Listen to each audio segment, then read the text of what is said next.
Hello viewers, ఈరోజు ఈ రజాకార్ల గురించి పూర్తి వాళ్ళు చేసిన అఘాయిత్యాలు, అక్రమాలు, అకృత్యాలు చాలా విపులంగా వివరించబోతున్నాను. ఎక్కడ స్క్రిప్ట్ చేయకుండా వీడియోను అందరూ చూసి మన తెలంగాణ, ముఖ్యంగా మన తెలంగాణ ప్రజలు ఎవరైతే ఉన్నారో ఇప్పుడు కూడా 20 ఏళ్ళ వయసులో ఉన్న మన యువకులు ఖచ్చితంగా తెలుసుకొని, యువకులు ఖచ్చితంగా తెలుసుకోవాల్సిన చరిత్ర ఇది.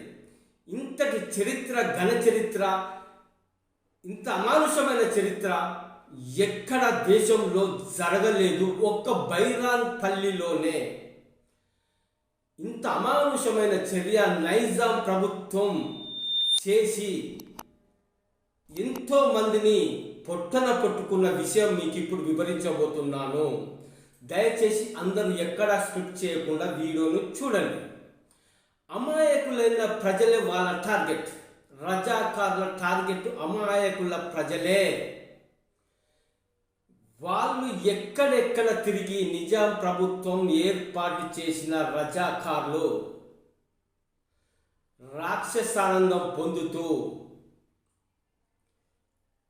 చుట్టూతో ఉన్న తెలంగాణ గ్రామాలలో విస్తరిస్తూ, లారీలల్లో వెళుతూ అమానుషమైన చర్యలకు పాల్పడుతూ, అకృత్యాలు చేస్తూ, ట్రైన్లను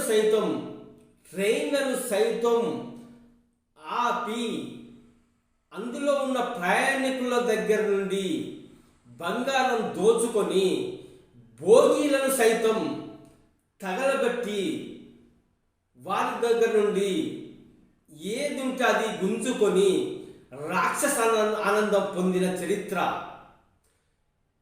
ప్రజలకు పల్లెలలో దూరి ఎక్కడ పడితే అక్కడే ఇళ్లను తగలబెడుతూ, పూరు గుడిసెలను తగలబెడుతూ, గడ్డి బాబులను తగలబెడుతూ ప్రజలను భయభ్రాంతులకు గురిచేసి వాళ్ళ దగ్గర నుంచి ధనము, కనుక, వస్తువాహనము ఏది ఉంటే అది గుంజుకొని వాళ్ళ భర్తల ముందే భార్యలను వివస్త్రలను చేస్తూ, మానభంగాలు చేస్తూ, విచ్చలవిడి అకృత్యాలకు పాల్పడ్డ చరిత్ర రజాకారులది. భార్యల ముందే భర్తలను గొంతు కోసి చంపిన చరిత్ర వాళ్ళది. ఇది నైజాం గవర్నమెంటు వీళ్ళను ఏర్పాటు చేసి చాలా పెద్ద పొరపాటు చేసిందనే విషయం నిజం. ఒకానొక టైంలో భారతదేశం ఏర్పడ్డాక ఈ నైజాం గవర్నమెంట్ను భారతదేశంలో విలీనం చేయాల్సిందిగా కోరడం అంటూ జరిగింది. నైజాం ప్రభువు ఎవరైతే ఉన్నారో దానికి ఫస్ట్ ఒప్పుకోకుండా తర్వాత అంగీకరించి నిర్ణయం అంటూ రేపు చెప్పుదామని అనుకునేలోగా రజాకార్ల నాయకుడు ఆసిఫ్ రజ్వీ ఒకానొక టైంలో నిజాం ప్రభువుకు సైతం ఎదురు తిరిగి, మీరు కనుక భారతదేశంలో ఈ తెలంగాణను విలీనం చేసినట్టయితే మీ అందరినీ మా ఆధీనంలోకి తెచ్చుకొని అని బెదిరించి చేయకుండా ఆపితే కూడా లాస్ట్కు భారతదేశం సైనికులను, మన మిలిటరీని పంపించి వీళ్ళను ఎదుర్కోవడం అంటూ జరిగింది. ఆ ఎదుర్కొని వీళ్ళు కాసేపు కూడా వాళ్ళతో యుద్ధం చేయగా ఓడిపోయి వాళ్ళ ఆధీనంలోకి, గవర్నమెంటు భారతదేశం ఆధీనంలోకి, మన మిలిటరీలోకి తీసుకోవడం అంటూ జరిగింది. వాళ్ళను ఎక్కడికెక్కడ క్లీన్ చేయడం అంటూ జరిగింది.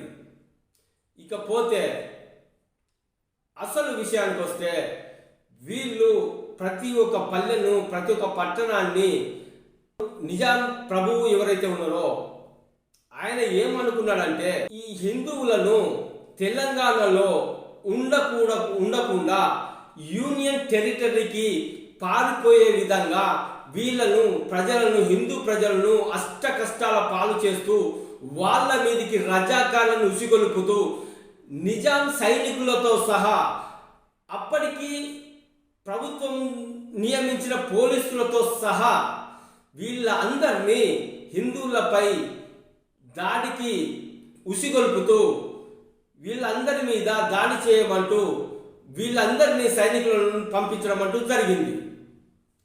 ఇటు రజాకార్లు, ఇటు నిజాం ప్రత్యేక దళాలు ప్లస్ పోలీసులు, ఈ 3 రకాలుగా వీళ్ళందరూ పల్లెకు పట్టణానికి వెళుతూ అక్కడక్కడ క్యాంపులు ఏర్పాటు చేస్తూ అర్ధరాత్రి అపరాత్రి అనకుండా వాళ్ళ మీద దాడులు చేస్తూ విపరీతమైన భయభ్రాంతులకు గురి చేస్తూ వాళ్లకు కంటి మీద నిద్ర లేకుండా చేస్తూ అక్రమాలు, అఘాయిత్యాలు, దారి దోపిడీలు, మానభంగాలు, ఇంట్లో చొరబడి వాళ్ళ దగ్గర ఉన్న వస్తువులు కానీ, ధనం కానీ, డబ్బు కానీ మొత్తం వాళ్ళ దగ్గర దోచుకుంటూ జరిగింది.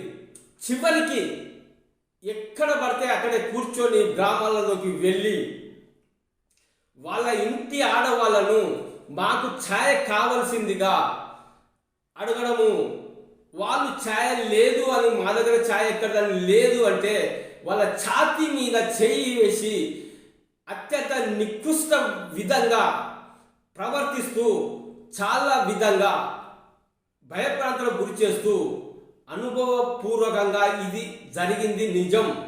విషయం ఏంటంటే విశిష్టమైన విషయం భైరాన్పల్లి.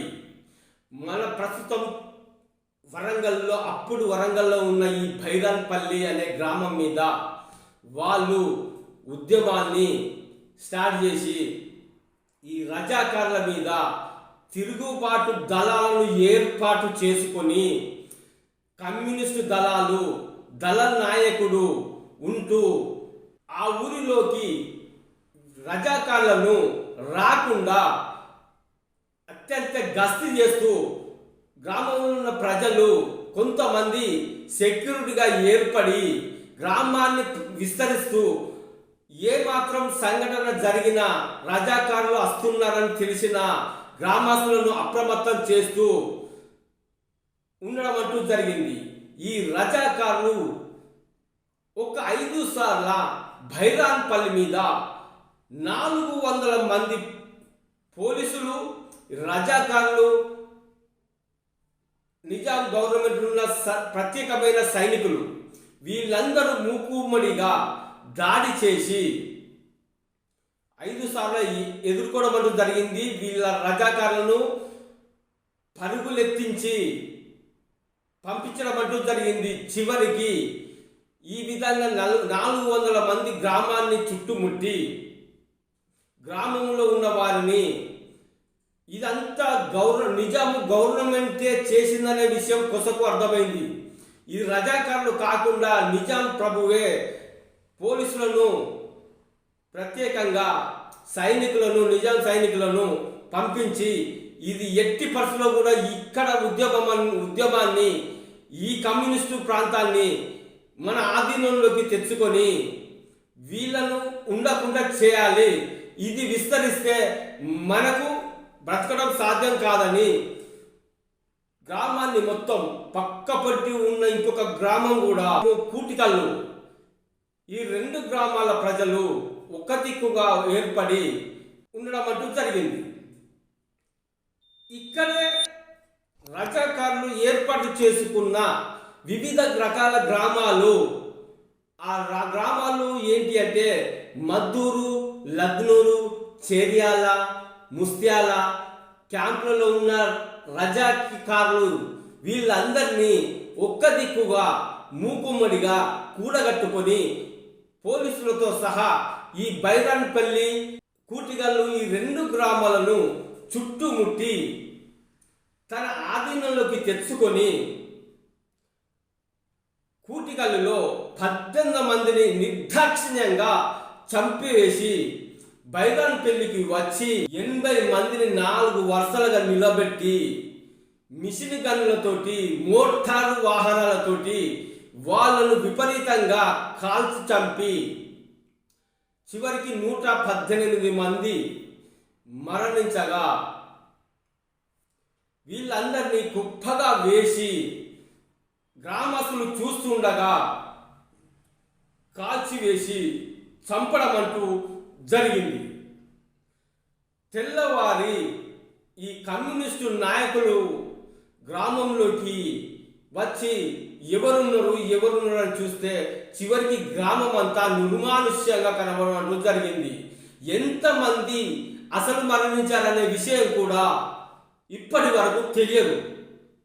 చాలా మంది మరణించి ఈ రజాకార్ల వల్ల ఇంత ఘోరమైన చరిత్ర మన భారతదేశంలో ఎక్కడ ఇప్పటి వరకు జరగలేదు. ఇది నిజం. ఈ చరిత్రను ఇప్పుడు మీరు విద్యార్థులు ఖచ్చితంగా తెలుసుకొని రేపు రాబోయే దాన్ని ఎదుర్కోవడానికి సిద్ధంగా ఉండాల్సిన అవసరం ఎంతైనా ఉన్నది. ఇది ముఖ్యంగా ఎంఐఎం పార్టీ అప్పుడు రజాకారులు అప్పుడు ఏర్పాటు చేసిన పార్టీ ఏదైతే ఉందో అదే పార్టీ ఇప్పటికీ కూడా హైదరాబాద్లో సజీవంగా ఉన్నది. దాన్ని ఎప్పుడైనా ఎదుర్కోక తప్పదు.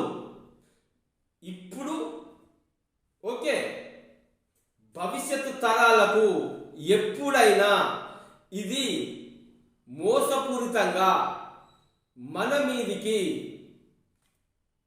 ఉసిగొల్పే విధంగా జరగవచ్చు.